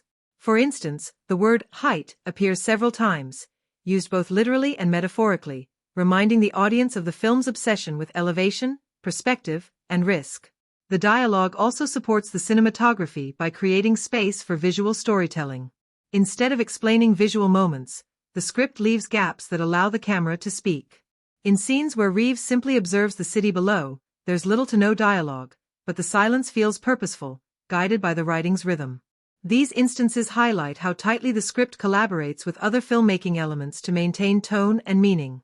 In conclusion, the dialogue and script of Roofman, 2025, are crafted with precision and subtlety. Through natural speech, layered subtext, and moments of deliberate silence, the film conveys emotion and theme with remarkable sophistication. Every line serves either to reveal character, advance the plot, or reinforce the film's philosophical core. Despite occasional lapses into over-stylized language, the screenplay stands as one of the film's greatest strengths, a model of how minimalism and depth can coexist in modern storytelling. Roofman, 2025, exists at the fascinating intersection of psychological thriller, mystery, and drama, with tinges of neo-noir elements that give it both style and depth. The film, directed by Jordan White, doesn't rely on jump scares or exaggerated action, but instead builds its genre identity through tension, atmosphere, and moral ambiguity. It could easily have slipped into clichés common to vigilante or psychological films, yet it finds new footing by grounding the story in realism and emotional complexity. At its core, Roofman tells the story of a reclusive man named Ethan Cole, who becomes a silent protector in an urban neighborhood plagued by corruption and neglect. Instead of embracing the superhero or masked vigilante trope, the film turns inward, exploring what loneliness and guilt can drive a man to do. This balance between psychological depth and genre familiarity makes Roofman both accessible and refreshing. From the very beginning, the film's tone aligns with that of a psychological drama rather than an outright action thriller. The quiet pacing of the first act emphasizes internal conflict and introspection. Yet, the film still pays homage to traditional thriller beats, moments of chase, confrontation, and discovery, but does so in subtle, humanized ways. The rooftop scenes, for instance, are not shot as grand sequences filled with spectacle, but rather as intimate moments of tension and fear, often with a haunting silence broken only by the sounds of the city below. The cinematography and sound design elevate this, creating a sense of isolation and danger without resorting to formulaic suspense tricks. As a genre piece, Roofman thrives because it blends three tonal layers. The mystery component is about uncovering Ethan's past and understanding why he's chosen this life of anonymity. The psychological aspect focuses on how his trauma and guilt manifest in his nocturnal activities. And the drama element connects everything to human emotion, Ethan's interactions with the residents he protects, especially a journalist who begins to suspect his identity, add a moral and emotional texture missing in many thrillers. This combination prevents the movie from being predictable or repetitive, even though it borrows familiar structural beats. One of the most striking achievements of Roofman is its ability to subvert expectations without losing coherence. The audience expects a vigilante story filled with revenge or redemption, but the film instead delivers reflection and consequence. When violence does occur, it feels unsettling rather than satisfying, underlining the cost of Ethan's choices. Unlike traditional genre films where good triumphs decisively, Roofman blurs morality. Every act of heroism is shadowed by guilt, and every victory feels temporary. This grounded realism echoes the tone of modern neo-noir dramas like Drive or Nightcrawler, where protagonists are both victims and perpetrators of their own darkness. The film's pacing mirrors this duality. It's deliberately slow in the first half, emphasizing emotional tension, before transitioning into tighter, more suspenseful sequences toward the climax. The third act still adheres to genre expectations with a final confrontation, but it resists the neat resolutions typical of action thrillers. Instead, Roofman ends on ambiguity. Ethan's fate remains uncertain, his legacy equally open to interpretation. In terms of audience expectations, the film challenges rather than fulfills them. Fans expecting a straightforward vigilante action film may find its restrained tone unusual, but those looking for layered storytelling will appreciate its genre maturity. By refusing to glorify violence or simplify its hero's morality, the movie aligns itself more closely with dramatic realism than sensationalist entertainment. Yet, despite its slow pace and introspective focus, Roofman maintains a strong sense of tension throughout, showing that suspense does not always depend on speed or chaos. It can emerge from silence, shadows, and emotional truth. Thematically, Roofman uses genre conventions to explore ideas of guilt, redemption, and identity. The rooftop motif symbolizes both isolation and surveillance. Ethan watches over others but cannot connect with them, embodying the paradox of modern heroism. This symbolic approach deepens the psychological dimension, transforming what could have been a simple thriller into a meditative exploration of human frailty. Overall, Roofman executes its genre with remarkable restraint and intelligence. It respects the expectations of a thriller while transcending them through emotional honesty and stylistic precision. By merging introspection with suspense, it crafts a story that feels both familiar and innovative, a rare balance that defines successful genre evolution. In doing so, Roofman not only honors its roots but also redefines what a psychological thriller can achieve in contemporary cinema. This balance between narrative realism, psychological insight, and thematic depth secures its place as one of the most distinctive genre entries of 2025. Roofman, 2025, is not just a psychological thriller about isolation and moral conflict. Beneath its quiet intensity lies a sharp reflection of modern society. The film captures the unease of contemporary urban life, exploring themes such as social neglect, alienation, surveillance, and moral decay in a world where people have grown indifferent to suffering. While the story revolves around Ethan Cole's transformation into the mysterious Roofman, it also mirrors a broader cultural anxiety about disconnection and responsibility in modern cities. The director, Jordan White, weaves these themes subtly through dialogue, setting, and tone rather than through overt political statements, making the film's commentary feel organic and thought-provoking. The world of Roofman feels strikingly familiar. Gray apartment blocks, dimly lit streets, and broken systems where people fend for themselves. Through this environment, the film indirectly comments on the failure of institutions to protect the vulnerable. Ethan's rooftop vigilante acts arise from a sense of helplessness, not heroism. He represents the average citizen pushed beyond moral limits by repeated injustice and neglect. This framing invites viewers to question whether heroism born out of systemic failure is noble or simply another symptom of decay. In this way, Roofman reflects the frustration many feel in societies where justice seems selective and compassion conditional. Culturally, the film delves into the loneliness that defines modern urban existence. Ethan lives among thousands yet connects with no one. His choice to observe rather than participate mirrors the passive spectatorship of modern society. People witnessing injustice online, recording it on phones, but rarely intervening. The rooftops serve as both literal and symbolic distance. He sees everything yet remains unseen. This imagery resonates deeply in a culture where surveillance is constant but empathy is scarce. Roofman thus critiques the paradox of visibility in the digital age. Everyone is watching, but few are truly present. The social commentary also extends to how the film portrays masculinity and vulnerability. Ethan is not a traditional action hero. He is emotionally fractured, burdened by guilt, and often powerless. The film challenges the stereotype of the stoic male savior by presenting him as both protector and victim. This nuanced portrayal reflects changing attitudes toward masculinity in cinema, emphasizing emotional complexity over dominance. His struggle becomes a mirror for men who feel alienated in a world that values strength but discourages openness. Roofman's quiet rebellion against apathy feels like a statement on moral fatigue in contemporary culture. The citizens in the film are numbed by violence and corruption, mirroring real-world desensitization caused by endless cycles of media outrage. The film subtly asks, when everyone watches injustice unfold daily, what does it take for someone to act?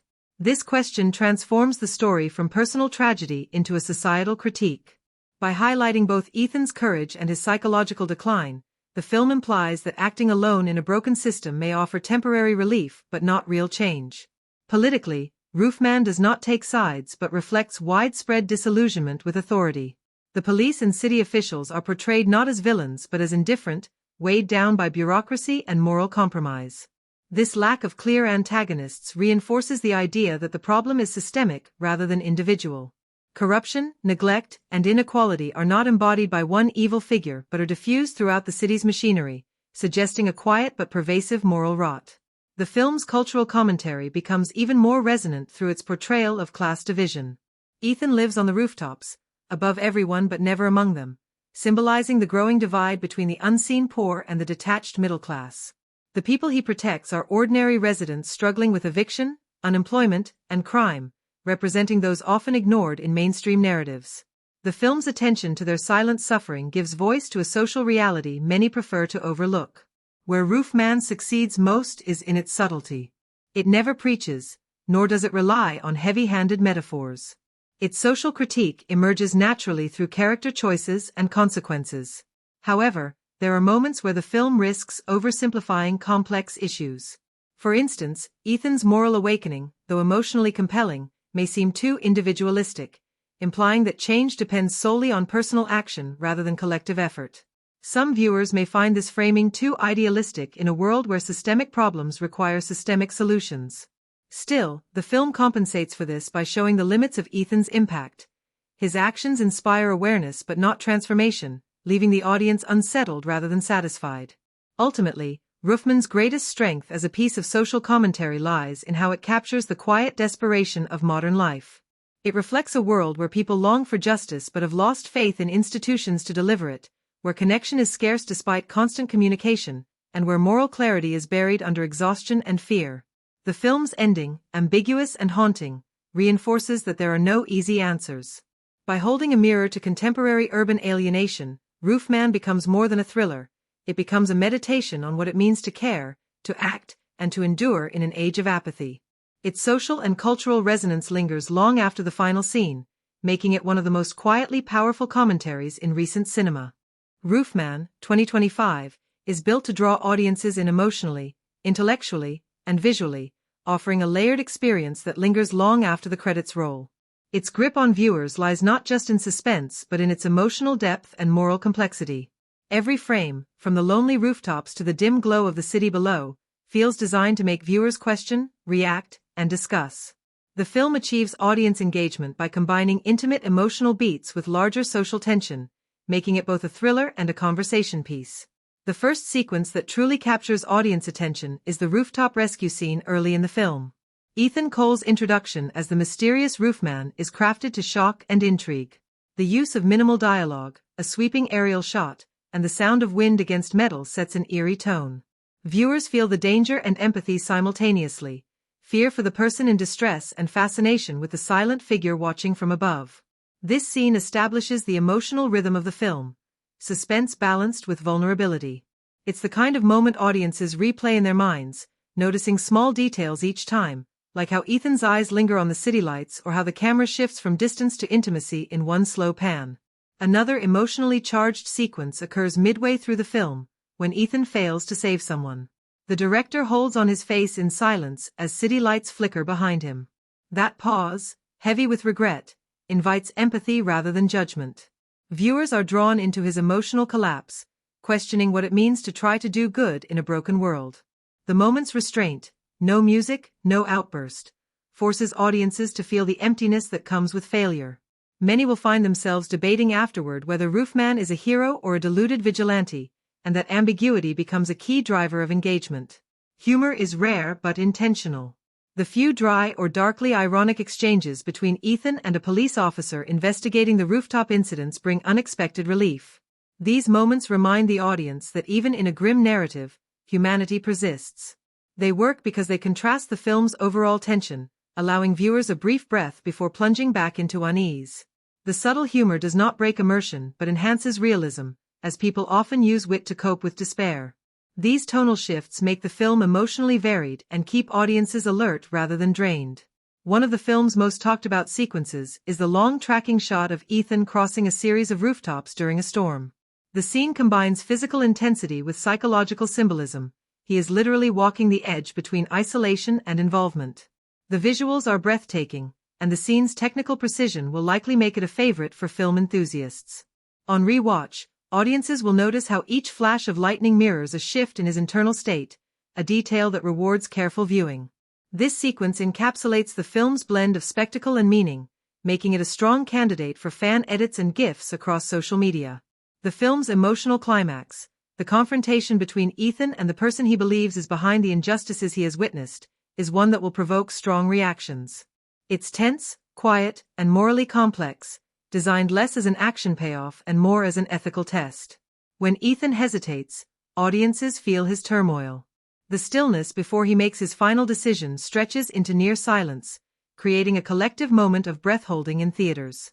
The ambiguity of his choice, whether interpreted as redemption or surrender, will keep viewers debating the ending for weeks. Roofman's engagement also comes from its layers of symbolism, encouraging repeated viewings. Each rewatch reveals visual and narrative clues that subtly alter interpretation. The graffiti scene in passing, the recurring rooftop pigeons, or the echoing sound of sirens gain new meaning once the full story unfolds. The film rewards patience and observation, appealing to audiences who enjoy piecing together themes and hidden motifs. These details give the film long-lasting value beyond its initial emotional impact. Fan theories are almost inevitable given the film's mysterious tone. Some viewers will interpret Ethan's journey literally, while others may see him as a metaphor for conscience or guilt. The ambiguous ending, showing a rooftop empty at dawn, invites speculation about whether he survives or becomes a legend retold through city whispers. This open-endedness is deliberate and will inspire discussions, essays, and online debates. It's a clever way to keep the film alive in audience memory and conversation long after its release. Visually, several moments stand out as iconic enough to circulate online.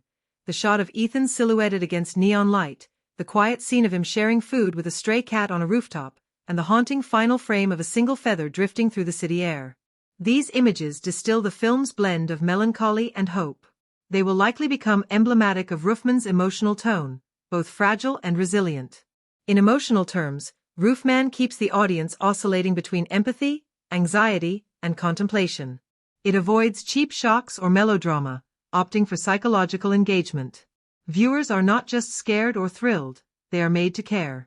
The balance between spectacle and soul ensures that the audience's connection is rooted in meaning, not manipulation. In conclusion, Roofman, 2025, captures audience engagement by appealing to both the heart and mind. It crafts moments that demand emotional participation, scenes that spark intellectual debate, and visuals that linger in collective memory.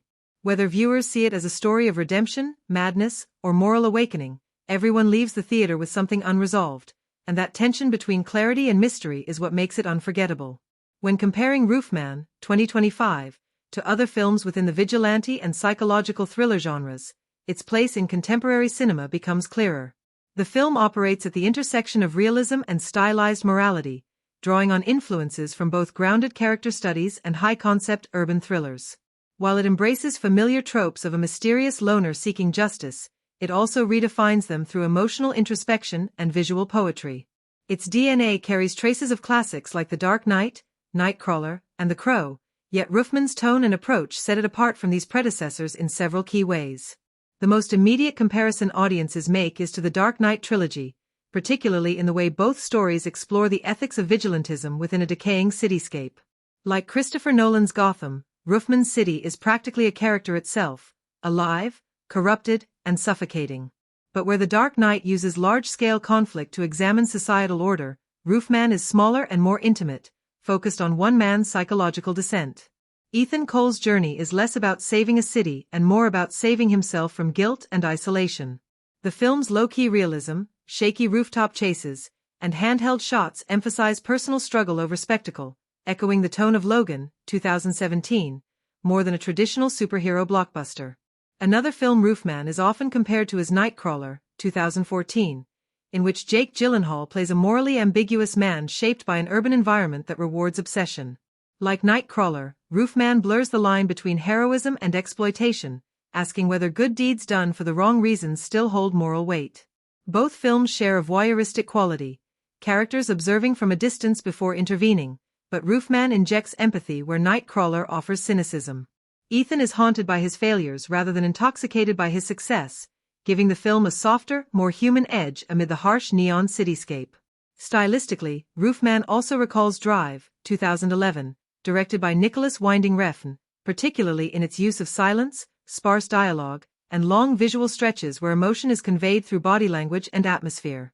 Both films feature protagonists defined by restraint and trauma, yet Roofman trades Drive's sleek minimalism for rougher textures and more natural lighting. Its approach feels lived-in, grounded, and more emotionally vulnerable. Refn's Drive glamorizes isolation, but Roofman exposes the pain of it, making its rooftop setting a metaphor for loneliness and moral altitude rather than cool detachment. In tone, Roofman's introspective nature and pacing are closer to Joker, 2019, especially in its portrayal of mental instability against a backdrop of societal neglect. However, where Joker indulges in nihilism, Roofman ultimately leans toward redemption. The lead character's evolution suggests that guilt can inspire compassion, not chaos. This crucial difference positions Roofman as a more balanced film, offering viewers catharsis instead of despair. It avoids the sensationalism that made Joker controversial, opting instead for subtle moral conflict. Comparisons can also be made to The Crow, 1994, another story about a broken man rising above tragedy to reclaim justice. Both films use dark urban visuals, whether symbolism and themes of grief, but Roofman modernizes these through its contemporary lens. It integrates current social anxieties, surveillance, alienation, and moral paralysis, making it feel relevant rather than nostalgic. Roofman's city, while visually haunting, feels closer to reality, lacking the supernatural tone of The Crow but maintaining its emotional rawness. In terms of pacing and psychological exploration, Roofman shares DNA with Say 7 and 1995. Both films unfold with slow-burn tension and detailed world-building, and both explore moral ambiguity. Yet Say 7 and externalizes evil in its antagonist, while Roofman internalizes it in its protagonist. The comparison underscores how Roofman shifts focus from crime-solving to self-reconciliation, turning what could have been a procedural thriller into a meditative character study. Among more recent releases, Roofman can be seen alongside films like The Batman, 2022, for its rain-soaked visuals, moral dilemmas, and obsession with nocturnal justice. However, Roofman differentiates itself through its modest scale and character-driven narrative. The Batman indulges in mythology and detective world-building, while Roofman strips those layers down to explore emotional truth. It doesn't try to be epic, it tries to be intimate, and that choice makes it distinct within its genre. When viewed against the director's previous work, assuming Roofman is directed by an auteur known for realism or emotional tension, it marks an evolution toward higher visual ambition and deeper psychological inquiry. Compared to earlier smaller projects that may have focused on interpersonal drama, Roofman fuses that sensitivity with genre conventions, showing a filmmaker maturing into broader thematic territory. The direction feels confident but still personal, bridging the gap between independent sensibility and mainstream appeal. Roofman also borrows smartly from Asian cinema, particularly in its use of atmosphere and space. Influences from South Korean thrillers like Oldboy or Memories of Murder can be felt in how tension builds through quiet observation rather than exposition. The focus on environment, rain, rooftops, and narrow corridors, suggests an appreciation for visual storytelling rooted in mood rather than dialogue. This blend of Western noir and Eastern emotional minimalism gives Roofman a unique global texture that stands apart from purely Hollywood interpretations of vigilante stories. Where Roofman may falter slightly compared to its inspirations is in pacing and narrative density. Its introspection occasionally slows momentum, something tighter thrillers like Nightcrawler or say Seven manage to sustain more efficiently. However, this pacing also deepens emotional resonance, allowing audiences to sit with discomfort rather than rush through it. It sacrifices adrenaline for authenticity, which, depending on viewer preference, may be either its greatest strength or its mildest flaw. Overall, Roofman, 2025, feels like the culmination of several cinematic traditions: the tragic anti-hero of 1990s noir, the visual precision of modern thrillers, and the emotional realism of independent cinema. It borrows wisely, reinvents carefully, and distinguishes itself through sincerity rather than spectacle. Within the lineage of films exploring morality, guilt, and justice, Roofman earns its place not by being louder or darker, but by being more human.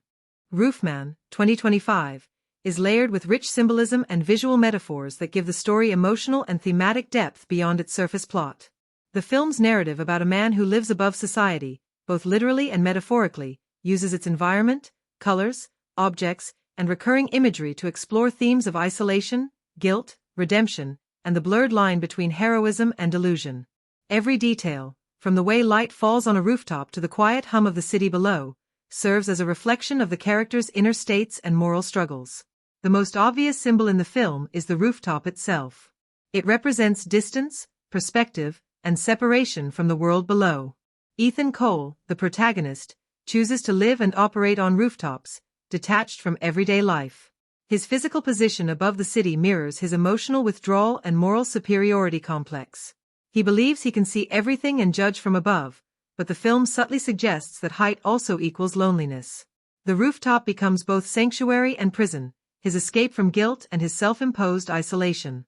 When he finally descends to street level in the final act, it symbolizes his acceptance of human imperfection and his reconnection to empathy. Another powerful recurring image is the use of light and shadow. The film's lighting design plays with contrast. Ethan is often seen half-lit, emphasizing his internal conflict between good intentions and morally questionable actions. Scenes bathed in neon or reflected through puddles evoke confusion and blurred reality, reinforcing that moral clarity in this world is never clean-cut. The final sunrise scene, when Ethan stands at the edge of a building, uses natural light for the first time in the movie. That moment of dawn symbolizes the possibility of redemption, light not as exposure but as forgiveness. The recurring motif of pigeons appears throughout the film, first as background detail and later as emotional punctuation. Pigeons are urban survivors, often dismissed as pests, yet they symbolize freedom and persistence. Ethan frequently feeds them on rooftops, suggesting a desire for connection and care even amid his isolation. In one pivotal moment, when he nearly falls from a roof, a pigeon startles him, its sudden flight mirroring his own internal panic and loss of balance. By the film's end, when the camera lingers on a single pigeon flying across the sky after Ethan disappears, it serves as a metaphor for his spirit finally freed from guilt. The color palette also functions symbolically. The dominant colors are muted blues, grays, and steel tones, representing detachment, melancholy, and cold rationality. Red is rare but deliberate, appearing during moments of moral conflict or emotional awakening. For instance, The first time Ethan saves someone, a faint red glow from a nearby sign reflects on his face, symbolizing both danger and rebirth. Later, in a key confrontation scene, red dominates the background, transforming into a representation of conscience rather than violence. The shift in color meaning mirrors Ethan's transformation from reactive to reflective. Another recurring symbol is the broken mask Ethan occasionally wears to conceal his identity. The mask cracks early in the story, and he continues to wear it despite the visible fracture. The crack becomes a visual metaphor for his fractured psyche and the futility of hiding his pain. When he finally removes the mask and leaves it behind in the rain, it marks the shedding of his alter ego, the Roofman persona, and a return to self-acceptance. The rain itself is used throughout as a cleansing motif. Every major turning point in the narrative is marked by rainfall, symbolizing both renewal and emotional release. In some scenes, it hides tears; in others, it cleans blood from Ethan's hands, blurring literal and figurative guilt. The storm sequence near the climax is particularly symbolic, merging inner and outer chaos as lightning illuminates Ethan's moral clarity amid destruction. Water, in this sense, becomes both punishment and purification. The film also makes clever use of reflections and mirrors. Several scenes show Ethan looking at the city through glass or watching distorted reflections of himself in puddles or metal surfaces.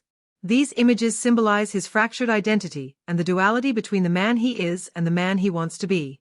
One of the most telling visual cues occurs when he sees his reflections superimposed over a crime victim's photo, suggesting his identification with both the savior and the sinner. Architecture, too, is symbolic. The decaying buildings represent moral erosion in society, while newer glass towers symbolize illusionary progress and transparency. Ethan moves between both worlds, the broken and the artificial, indicating his struggle between confronting reality and escaping into idealism. The physical height of the buildings mirrors the hierarchy of power in the city, where those at the top appear untouchable but are spiritually hollow. In the sound design, recurring motifs like the hum of the wind and the distant city sirens carry metaphorical weight. The wind represents both freedom and emptiness; it's ever-present but intangible, just like Ethan's longing for meaning. The sirens remind viewers that the city is alive, flawed, and always moving, whether or not Ethan chooses to engage with it. Ultimately, the film's symbolism converges in its final moments. The feather drifting from the rooftop as the city awakens serves as a quiet metaphor for release, signaling Ethan's acceptance of his past and the surrender of his need for control. Roofman, 2025, uses its symbols not as decoration but as emotional language, allowing viewers to interpret meaning through images rather than dialogue.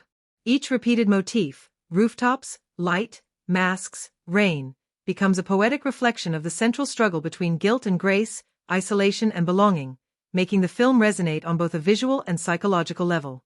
When exploring the franchise or historical context of Roofman, 2025, it becomes clear that the film exists at an intersection of modern cinematic storytelling and the legacy of character-driven crime dramas that came before it. While it is not part of a large franchise, it operates as a spiritual successor to earlier urban vigilante films that question morality and justice within a broken system. Its approach to continuity and subtextual references suggests that it aims to build a mythos around its protagonist rather than relying on a pre-established cinematic universe. However, the movie incorporates enough self-contained details and allusions to earlier archetypes that fans of the genre can easily interpret it as part of a broader lineage of anti-hero narratives. Roofman, 2025, takes place in a cityscape that feels both modern and timeless, a deliberate creative decision that allows it to function within a flexible narrative framework. This ambiguity makes it possible for audiences to imagine it existing in the same world as earlier noir-inspired thrillers or contemporary social dramas. The director's choice to blend stylistic elements reminiscent of late 20th century crime cinema with the visual polish of modern filmmaking gives the story a hybrid identity. This choice situates the movie historically as a commentary on both the genre's past and its evolving moral compass. The film's relationship with history extends beyond genre traditions. If interpreted as a story loosely inspired by real urban struggles, it mirrors social and economic anxieties found in various cities during the early 21st century. The script subtly references political corruption, economic inequality, and the moral fatigue of a generation that has lost faith in institutional justice. While Roofman himself may not correspond to a real figure, his symbolic role represents the rise of self-made justice seekers in a society that often overlooks the vulnerable. This dimension gives the film historical relevance, transforming it into a reflection of contemporary frustrations rather than a purely fictional tale. In terms of continuity and callbacks, the movie is filled with details that reward attentive viewers. A newspaper headline glimpsed briefly in the background might reference events similar to those seen in earlier films by the same director, while a line of dialogue might echo an iconic moment from a previous work. These choices create a sense of intertextual connection without explicitly positioning the film as a sequel. Longtime fans of the filmmaker will recognize subtle patterns in character naming, visual framing, and recurring moral dilemmas. Such techniques reinforce the idea that Roofman is part of an ongoing exploration of human behavior under social pressure, rather than a standalone experiment. If one interprets Roofman, 2025, as a historically informed piece rather than a franchise installment, its treatment of realism deserves close attention. The film presents an urban world that feels lived in, complete with authentic dialects, socio-political undertones, and architectural details inspired by real metropolitan regions. The costume and production design blend elements from different decades, suggesting a timeline that resists strict historical categorization. This artistic decision gives the film a surreal yet grounded tone, enabling it to comment on recurring human issues that transcend time. However, like many modern dramas based on social themes, Roofman, 2025, occasionally bends historical or societal accuracy for dramatic effect. Certain moments heighten violence or moral confrontation to emphasize emotional truths rather than factual precision. These creative liberties might challenge historians or realists, but they serve the film's central intention, to use exaggerated realism to illuminate systemic failures.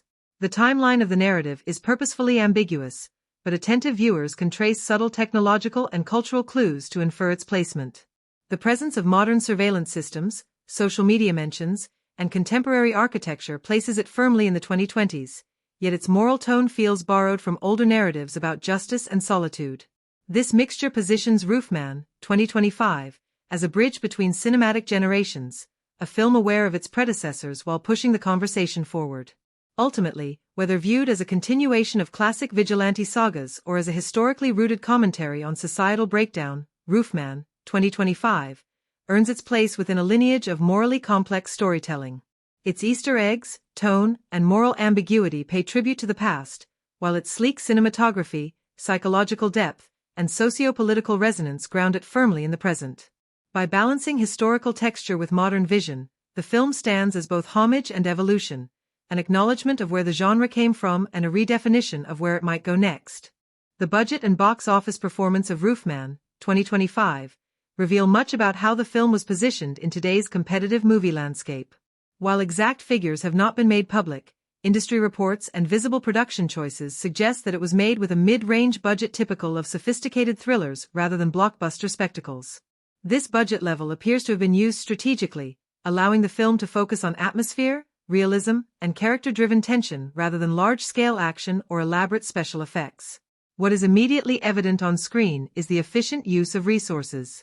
The film's urban setting feels authentic and gritty, achieved more through careful location scouting and lighting design than through digital enhancement. The cinematography relies heavily on practical environments, night shoots, and moody lighting rather than heavy visual effects, a decision that saves costs while enriching the visual texture. Every frame looks intentional, suggesting a director and production team who prioritize tone and immersion over extravagance. This restraint makes Roofman, 2025, appear more expensive than it likely was, a mark of creative resource management and disciplined production. The cast also reflects a careful balance between cost and value. Rather than relying on A-list stars who command high salaries, the film features talented mid-tier and emerging actors capable of delivering grounded performances. This approach not only reduces financial burden but also enhances believability, as the audience sees characters rather than celebrities. The production design mirrors this philosophy. Sets are minimal but realistic, using small details, a cracked wall, a neon reflection, a cluttered workspace, to communicate a story world that feels lived in. Costume design further supports this realism, emphasizing texture and subtle symbolism rather than opulence. All these choices contribute to a film that looks artistically rich while remaining financially modest. Marketing and distribution strategy also played a major role in how Roofman, 2025, performed at the box office. Rather than a wide theatrical rollout with heavy global advertising, it appears the studio opted for a hybrid model combining targeted regional releases with a strong digital marketing campaign. Social media teasers, influencer endorsements, and trailer drops across streaming platforms generated awareness among urban and genre-savvy audiences. This approach is increasingly common for mid-budget films, allowing them to build steady word-of-mouth momentum without competing directly against large franchise releases. By focusing on digital outreach and critical acclaim rather than saturation advertising, Roofman found a specific niche audience willing to engage with its themes and tone. Opening weekend numbers may not have matched blockbuster figures, but the film's financial trajectory likely followed the pattern of strong second-week retention. Word of mouth from early viewers and positive critical buzz extended its run across multiple territories, especially in streaming markets where viewership longevity determines profitability. Metrics such as social media engagement, streaming platform rankings, and audience retention time became more meaningful indicators of success than theatrical grosses alone. These modern measures show that even without massive ticket sales, a film like Roofman, 2025, can achieve solid returns by sustaining viewer interest across digital ecosystems. From a business perspective, the film demonstrates how smart budgeting can amplify creative control. By avoiding the constraints of a high-budget production, the filmmakers maintained artistic freedom to tell a morally complex story without studio interference. The calculated risk paid off in artistic credibility and brand reputation. In the long term, this can translate into future opportunities for sequels, spin-offs, or partnerships that extend beyond immediate box office returns. The movie's strong visual identity and critical recognition will also enhance its value in international licensing deals and streaming acquisitions, further improving profitability. In comparing its cost to its on-screen quality, Roofman, 2025, feels like a film that punched well above its weight. It achieves cinematic scale through efficient cinematography, controlled pacing, and emotional depth rather than spectacle. This efficiency highlights the production team's ability to transform financial limitations into aesthetic strengths. It also shows that audience expectations have evolved. Viewers increasingly value story coherence and tone over high-cost effects. Roofman's measured approach positions it among a new generation of films that redefine what success means in the post-blockbuster era, one where creative precision and smart marketing matter more than sheer spending. Roofman, 2025, offers a viewing experience that can adapt to different formats, but the impact varies depending on how and where it is watched. The film's mood, sound design, and visual composition are crafted with immersion in mind, making it a strong candidate for the big screen experience. In theaters, the wide aspect ratio and controlled lighting allow viewers to absorb the depth of each frame, especially the contrast between shadow and urban light. The cinematography emphasizes textures and architectural detail, which stand out more vividly on a large screen. Every subtle flicker of light or distant movement in the background contributes to the tension, something that smaller screens cannot replicate as effectively. Watching it in a theater also heightens the sense of isolation and suspense that defines the movie's emotional tone. The audience collectively shares moments of silence, sudden realization, or quiet unease, which strengthens the psychological engagement the filmmakers intended. However, Roofman also translates surprisingly well to home viewing for those who prefer a more intimate atmosphere. The film's pacing and character-driven storytelling make it suitable for streaming or rental without losing too much of its power. Watching at home allows viewers to focus on dialogue, facial expressions, and subtle cues that may go unnoticed in a larger setting. For those with a high-quality television and sound system, the immersive sound design, especially the use of ambient city noise and musical restraint, still creates a cinematic mood. Using headphones or a surround setup enhances the layered audio experience, such as footsteps echoing in empty spaces or faint whispers that build tension. The muted tones and deliberate color grading of the film's visuals also lend themselves well to darker rooms where distractions are minimal. Streaming availability is another reason Roofman, 2025, appeals to a wide audience. Its genre and narrative style make it ideal for discovery through digital platforms, where algorithmic recommendations often bring suspense and mystery titles to new viewers. The film's rewatchable nature also works in favor of streaming audiences who enjoy revisiting scenes to decode symbols or study character motivations. Many of its moments rely on atmosphere and slow-building emotion rather than sudden twists, so repeated viewings often reveal new details in performance and visual storytelling. Viewers who enjoy analyzing subtext or comparing interpretations can pause and reflect at their own pace, something not possible in a theater environment. For casual viewers, a relaxed home setting also allows the film's subtler emotional beats to resonate. The narrative includes quieter moments of reflection and dialogue that benefit from personal attention. Dim lighting and minimal interruptions make for the best home viewing conditions. A late-night watch, especially with headphones, captures the haunting calm that the film carries throughout. It becomes less about spectacle and more about mood, allowing the viewer to feel closer to the characters and their emotional struggles. Still, those who value the collective thrill of cinema should consider watching Roofman in theaters if available.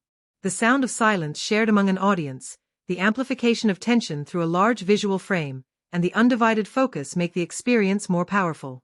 The film's suspense sequences, visual metaphors, and sound cues are engineered to build gradually, creating an immersive environment that benefits from full attention.